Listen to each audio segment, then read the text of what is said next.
Isinapubliko na ng liderato ng Kamara at Senado ang kani-kanilang Statement of Assets, Liabilities and Net Worth o SALN. Lumabas sa kani-kanilang SALN ang ilang miyembro ng kanilang pamilya na nasa gobyerno kung saan 16 sa kamag-anak ni House Speaker Bogie D ay opisyalis ng iba't ibang bayan at probinsya. Ang iba pang detalye sa report na ito. Wala pa mang formal na resolusyon mula sa Office of the Ombudsman, voluntaryo na ring isinapubliko ni Senate President Vicente Tito Soto at House Speaker Bogie D ang kanilang Statements of Assets, Liabilities and Net Worth o SALN.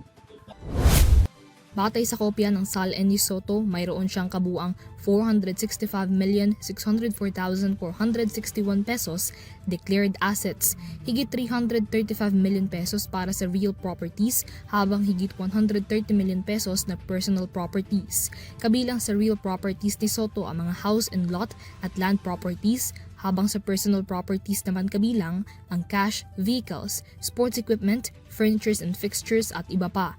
Mayroon namang kabuang 276,736,388 pesos na liability si Soto para sa bank loans, habang may kabuang 188,868,123 pesos declared net worth.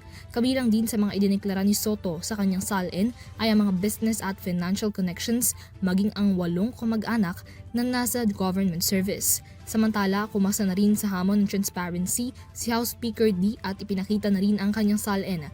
May kabuang 121,144,271 pesos na declared assets si D, higit 32.5 million pesos na real properties ng house at agricultural lands, habang 88.6 million pesos na personal properties, kabilang na ang cash, investments at mga pagmamayaring sasakyan. Samantala, 47,124,876 pesos naman ang kanyang total liabilities at may 74,019,394 pesos na declared net worth. 4 na kumpanya at financial connections din ang idineklara ni D sa kanyang SALN, habang 16 namang kamag-anak ang nasa linya rin ng government service. Para sa EuroTV News, Mia Layagin, sumasaludo sa bawat Pilipino.